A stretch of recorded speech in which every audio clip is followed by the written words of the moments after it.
Welcome back to Sonic and the Secret Rings. We have a bit more Sand Oasis to do before we head into Dino Jungle. I am not getting all the world rings in order because it's funnier that way. It amused me. I like seeing the dialogue being really stupid because it says, hey, it's one of those world rings. You already have 3 of them, Sonic. I've never seen it before. Sometimes I like reading books. You know, I go chapter 5, then I go to chapter 2. Why not? If you're reading Stephen King, the story might make just about as much sense. You're watching a Quentin Tarantino film. It's basically the same Yeah. thing. Well, see, Sonic, I grew up on those choose your own adventure where you jump forward. So now every novel I just jump forward chapters. I choose to go here now. Wait, hold on. What the hell? She's getting married? They never told me this. This book sucks. Oh boy. Yeah, IGN's after you, Sonic. Ah, got him. I'm sorry I said that Lane Before Time 5 was a bad movie. I'll never say it again. Which one was that one again? I don't the same know. movie. They're all the same. I mean, wait, no. I mean, it's a cinematic masterpiece. Please, please. Oh, Too many God. dinosaurs. Too many dinosaurs. man, they're very polite though. Every time they knock into you, they'll Yeah, wait for you to get a few yeah. steps ahead. Courtesy head start. Do you remember? Too funky. Do you remember there was that rumor? Well, I forget which. It might have been in E3 or something. Where there was a rumor of like a leak where Sega were going to re-release Secret Rings and Black Knight and put them on the Switch. And I know like there are sometimes the games that reveal you like hope it would happen or you think it might be true. I think there's no way in fucking hell Sega wants to remind anyone that these 2 games actually exist. These games have been delisted.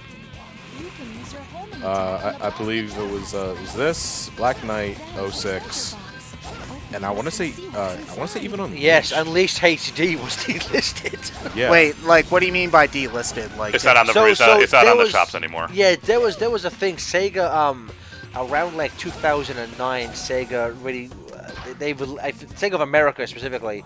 One of the big things that push forward to try and make the Sega brand as strong in the public eye as possible, and one of the ways they did that was by delisting, just basically removing from store shelves games that had very low Metacritic scores, which at that point involved most of the Sonic games you could buy. Yeah. Because I think it was in line of like Sonic 4 Episode 1 being announced, and the hype generating for that one was like, we want to get good faith again, so we need to distance ourselves from these games that just haven't done that well. Which is funny when you think about it, because despite what we all may think about these games, like financially, I think they did well enough. I mean, yeah, 6 is a it's platinum Yeah. hit, so... Yeah. well, that's because Sonic fans will literally buy anything with his face on it, even when they know it will be bad. Am I wrong? No. Tell me I'm wrong. No.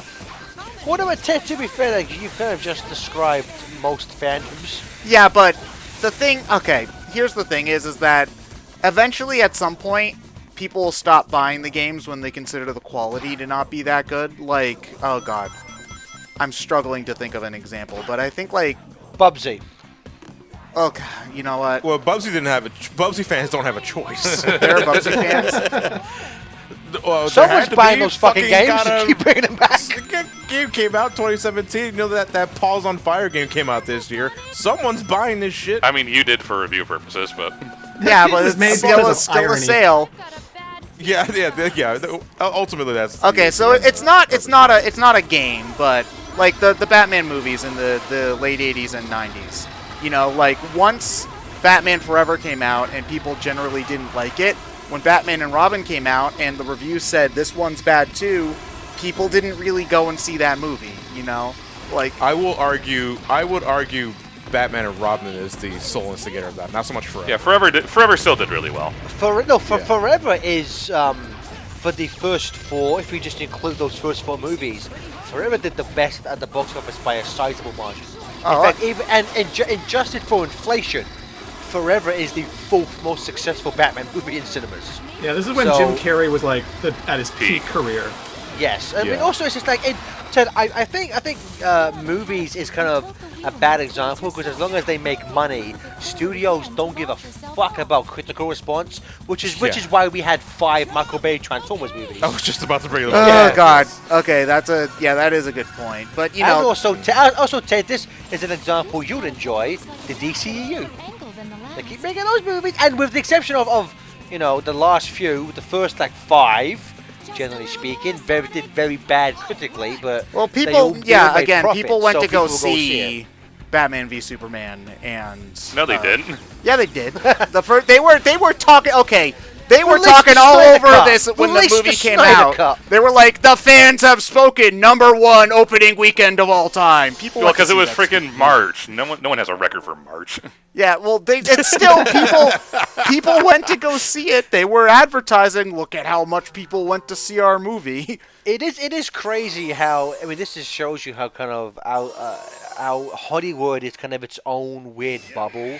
That a movie that made almost $900 million worldwide was seen as disappointing for a movie studio. Yeah. That's depressing. That happens in games too. I'm sorry. This cutscene proves how fucking strong Sonic is.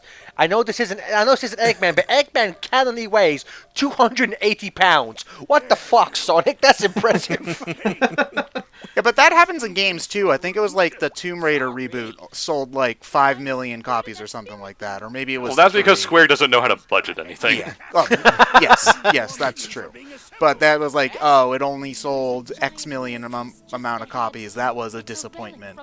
Which, that series got 3 sequels, so apparently it wasn't that much of a disappointment, but still. I like when these tangents come together and just kind of mix and mingle, because when Ted said, Tomb Raider did the same thing too, I was literally thinking Lara Croft catching King Shahryar with her tongue.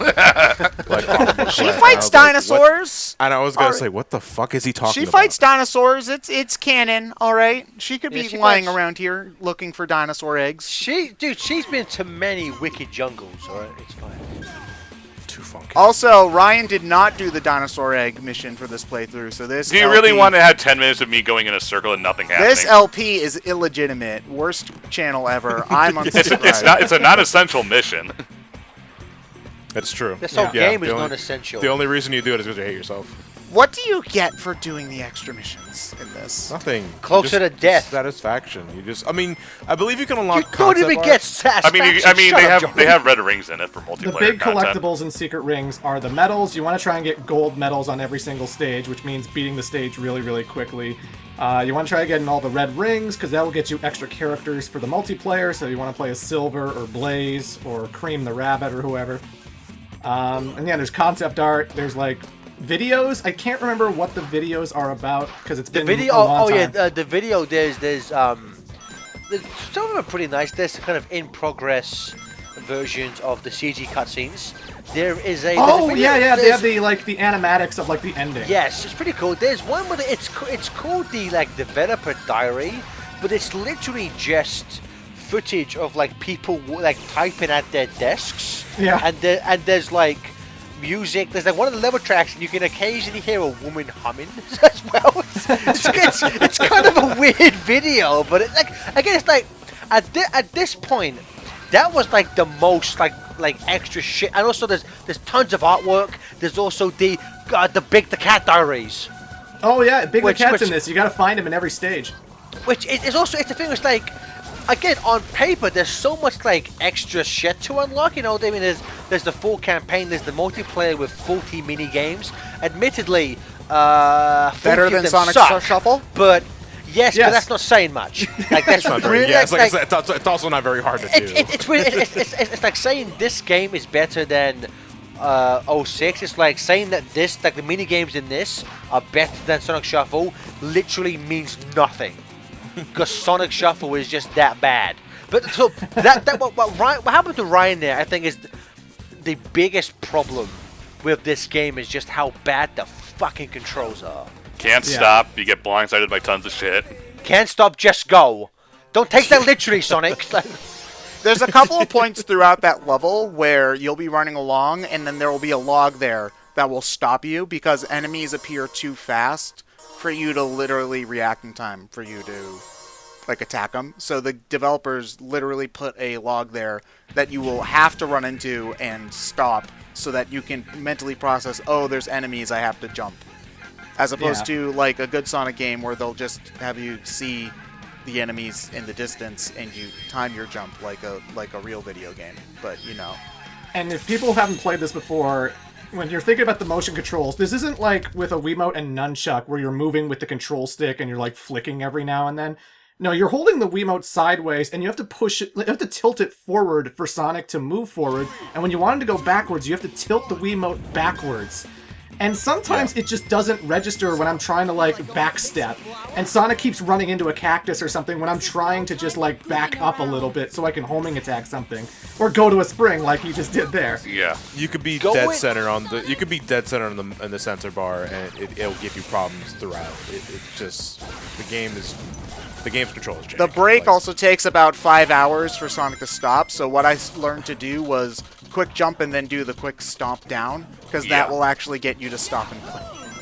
Going backwards might be the worst control in a Sonic game. Just like I'd agree there.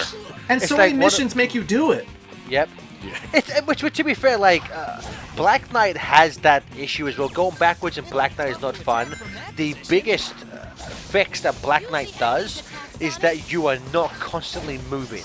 You control how you move, which sounds like a small thing, but just that one touch makes Black Knight infinitely better to control. I know we should be saving this for Black Knight, but it was a good band-aid, but I still don't understand why that game insists on putting new rails anywhere. Just, I don't know. I guess they just wanted to keep some of the structure that Secret Rings had set up. And I mean, to be fair, an auto runner Sonic can work. Like, I Sonic mean, Dash? It does. You ever play Sonic Dash? Yeah. No. Well, okay. Sonic Dash is fun. Okay, well, Johnny, the reason why, because again, when I went to Japan a few weeks ago, at the time I was recording, to go to Sega to pitch some ideas, and they told me, they leveled with me, they made me sign an NDA. So what I'm about to say is going to get me murdered by ironically, the IRL Yakuza. But the reason why these games are so fucking like corridory and they're still like on rails, as it were. These games started out as Crash Bandicoot games. These were codenamed the Crash Bandicoot ass game because Sega wanted their revenge after 20 years of fucking Bandicoot. Yeah, but you see, Sonic got the last laugh because while both series got bad, Sonic was able to keep on going for some reason, but Crash died. So... Well, look, Crash, what do you mean? Crash has had 2 games out, like the last... Yeah, he was remakes. dead for... Okay, just because he's a zombie now doesn't mean he's not still dead. Well, no, you know what, Ted, it's weird because they say about, like, to go back to a comment you said earlier about, you know, people still go with the Sonic franchise. I think the problem with the Sonic franchise, and if we just say take the last 10 years at this point, I know it's easy to be like, why people still like this franchise, you know, LOL, I'm Ted, I like Pikmin because I'm an idiot. But it's just like, I think the problem with this is because this Sonic franchise, if it was honestly a straight decline, I think people would have left a while back. But every once in a while, they'll release a good game, be it, you know, fucking Mania or some of the racing games, or even, you know, some people like Lost World.